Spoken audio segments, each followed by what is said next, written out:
You probably did it this morning. Maybe you are doing it right now. And here is what nobody tells you. It is silently keeping your body in a constant state of low-grade inflammation. Not the kind you see or feel immediately, the kind that builds quietly over months and years.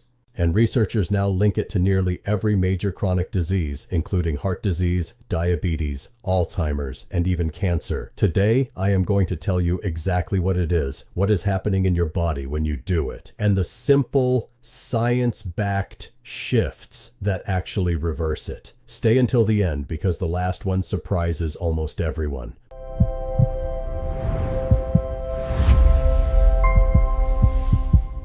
Before we get into the habit itself, I need you to understand something important about inflammation, because most people think of it as purely bad, and that is actually wrong. Acute inflammation is your body's superpower. You cut your finger or sprain an ankle, and your immune system floods that area with healing agents.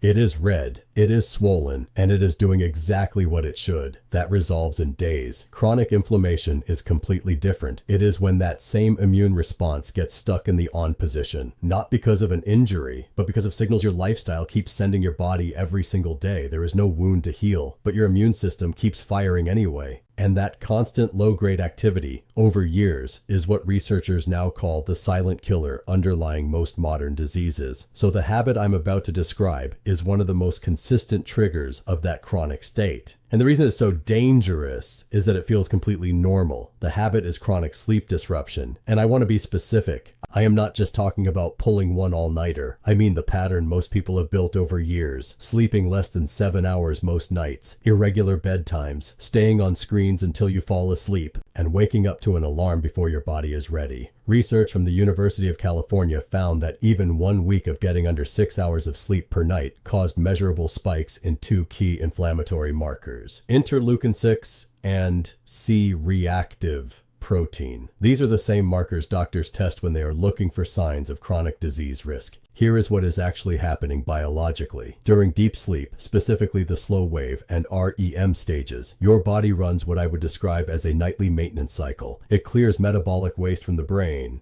regulates cortisol, and resets your immune response. When that cycle gets cut short, night after night, your cortisol does not fully reset. Elevated cortisol sounds like just stress, but chronically elevated cortisol directly tells your immune system to stay on alert. That is chronic inflammation. And what is driving that cortisol spike for millions of people every single night? Blue light from screens, keeping your brain stimulated past midnight, and the anxiety from content consumption. All of it signals danger to your nervous system right before the moment it is supposed to completely shut down and repair. Here is the part that surprised me most when I researched this topic, and it is where sleep and inflammation connect in a way most people never expect. Your gut. About 70% of your immune system lives in your gut lining. During healthy sleep, your gut microbiome, which is the trillions of bacteria living in your intestines, goes through its own overnight repair cycle. Certain beneficial bacteria are most active at night, reinforcing the gut lining and keeping it sealed. When your sleep is consistently disrupted, that repair does not happen. The tight junctions in your gut lining, think of them as microscopic zippers holding your gut wall together, start loosening. This is what researchers call intestinal hyperpermeability, or leaky gut. When those junctions loosen, small fragments of bacteria and undigested food particles slip into the bloodstream. Your immune system sees them as invaders. It fires up, and then it does not fully stand down because the gut not sealing overnight the way it should. That cycle, broken sleep leading to leaky gut, leading to immune alarm, leading to inflammation, feeds itself night after night until it becomes your body's new normal. Let me give you a quick check. If 3 or more of these describe you, your sleep is likely contributing to chronic inflammation. 1. You regularly get less than 7 hours of sleep. 2. You look at your phone within 30 minutes of trying to sleep. 3. You wake up feeling unrefreshed even after 7 to 8 hours. 4. You rely on caffeine to feel functional in the morning. 5. Your bedtime varies by more than 90 minutes from night to night. 6. You often wake up in the middle of the night and struggle to fall back asleep. If that is 3 or more for you, and statistically most people watching this will check 4 or 5 out of 6, your body has likely been in a low-grade inflammatory state for a long time. The good news is that it is reversible, and faster than you would expect. Let me talk about what the research says actually works. Fix number 1 is what I call the 90-minute wind down rule, and it is the most impactful single change you can make. More than supplements, more than sleep trackers. 90 minutes before bed, your brain needs to start its pre-sleep transition. Melatonin, your sleep hormone, begins rising naturally at this point, but blue light from screens directly suppresses melatonin production. One study found that 2 hours of blue light exposure at night suppressed melatonin for up to 3 hours after the light source was removed. The practical version is straightforward. 90 minutes before sleep, no scrolling, no intense content, no work email. Dim your lights and switch to warm lighting if possible. This is not about being strict. It is about giving your biology the signal that the day is ending. Fix number 2 surprises most people. Your sleep schedule matters more than your sleep duration. Getting 7 hours at random times is measurably worse than getting 6.5 hours at the exact same time every night. This is because your body runs on a circadian clock, a 24-hour biological rhythm that regulates cortisol, digestion, immune function, and inflammation. When your bedtime varies wildly, that clock never properly calibrates. Pick a wake time and hold it even on weekends for 2 weeks. Your circadian rhythm will begin resetting within 7 to 10 days. And with it, cortisol and inflammatory markers tend to follow. Fix number 3 is what I call the anti-inflammatory sleep stack. 3 evidence-supported additions that help your body actually complete the overnight repair cycle. First, magnesium glycinate, 200 to 400 milligrams before bed. This specific form of magnesium has shown consistent results in research for reducing sleep onset time and improving sleep depth. Avoid magnesium oxide. It is cheap, but barely absorbed. Second, tart cherry juice, a small glass of about 250 milliliters an hour before bed. It is a natural dietary source of melatonin and has been studied specifically for improving sleep duration in adults with insomnia. Not cherry-flavored drink, tart cherry, unsweetened. Third, room temperature. And this one costs nothing.